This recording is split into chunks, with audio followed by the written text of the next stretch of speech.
നമസ്കാരം. ഫ്രൂട്ട് റൂട്ടിലേക്ക് സ്വാഗതം. നമ്മൾ ഇന്നൊരു പഞ്ചാമൃതമാണ് ചെയ്യുന്നത്. ചേന കൊണ്ടുള്ള പഞ്ചാമൃതമാണ്. അപ്പോൾ അതെങ്ങനെ ചെയ്യാമെന്ന് നോക്കാം. അതിലേക്ക് ആവശ്യമായിട്ടുള്ള ചേനയാണ് ഞാൻ 1 കപ്പ് മുറിച്ച് വെച്ചിട്ടുണ്ട്. അപ്പോൾ ഇത് നമുക്കൊന്ന് ആദ്യം വേവിച്ചെടുക്കാം, കുക്കറിലൊന്ന് വേവിച്ചെടുക്കാം.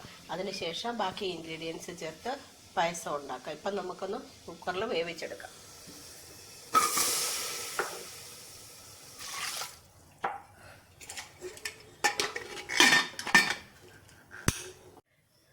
ചേന വേവിച്ചെടുത്തിട്ടുണ്ട്. ഇനി നമുക്കൊരു ഹോട്ടുരുളിയിലേക്ക് കുറച്ച് നെയ്യ് ഒഴിക്കാം.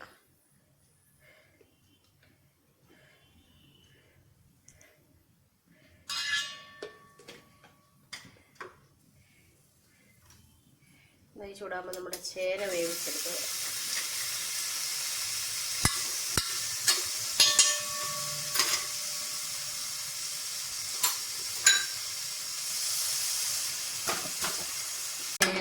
വെന്ത ചേനയാണെങ്കിൽ നമ്മൾ നെയ്യിലൊന്ന് വഴറ്റാൻ വേണ്ടി നന്നായിട്ട് ചതച്ചെടുക്കും.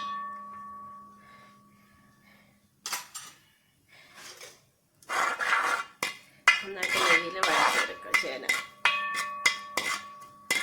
ഇതിലേക്കൊരു 1/4 കപ്പ് ഏത്തയ്ക്ക, 1/4 കപ്പ് ഈന്തപ്പഴം,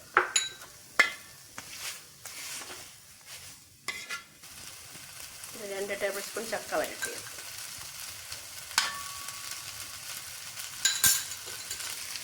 എല്ലാം കൂടെ ചേർത്ത് നന്നായിട്ട് വഴറ്റിയെടുക്കും.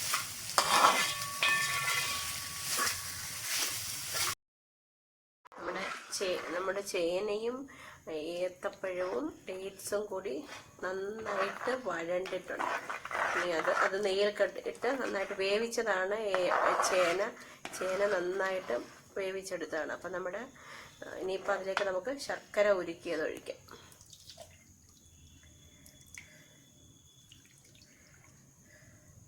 ഒരു കപ്പ് ശർക്കര ഉരുക്കിയത് ഒഴിച്ച്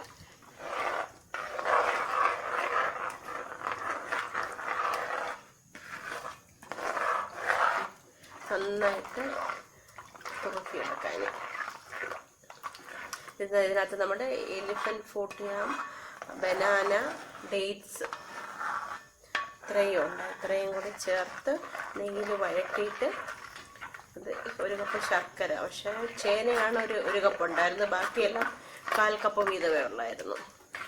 ചക്ക വരട്ടിയും ഉണ്ട്, ചക്ക വരട്ടി കുറച്ച് ചേർത്തിട്ടുണ്ട്. എല്ലാം കൂടി ചേർത്ത് എല്ലാം ഇട്ട് നല്ല പഞ്ചാമൃതത്തിൻ്റെ ടേസ്റ്റിൽ കിട്ടും. നന്നായിട്ട് ചേനയുടെ ബുദ്ധിമുട്ടുകളൊന്നും ഉണ്ടാവത്തില്ല. നന്നായിട്ട് നമ്മുടെ ചേന പഞ്ചാമൃതം റെഡി ആയിട്ടുണ്ട്. നമുക്ക് അതിലേക്ക് കുറച്ച് ഏലക്കാപ്പൊടി ചേർത്ത് കൊടുക്കാം, കുറച്ച് ചുക്കുപൊടിയും.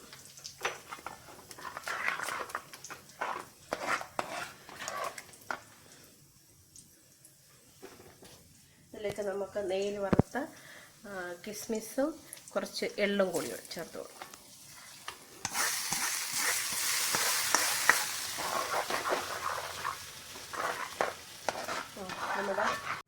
നമ്മുടെ ചേന പഞ്ചാമൃതം റെഡി ആയിട്ടുണ്ട്. ഞാൻ അതിൻ്റെ കൂടെ ഒരു ചേനയുടെ പിക്കിൾ വെച്ചിട്ടുണ്ട്. അതിൻ്റെ ലിങ്ക് അതിൽ ഫ്രൂട്ട് ആൻഡ് റൂട്ടിൽ കിടപ്പുണ്ട്. നേരത്തെ ചെയ്തിട്ടുണ്ട് ചേനയുടെ പിക്കിള്. നല്ല ടേസ്റ്റി ആയിട്ടുള്ള ഒരു പഞ്ചാമൃതമാണ്. എല്ലാവരും ട്രൈ ചെയ്ത് നോക്കണം. നല്ല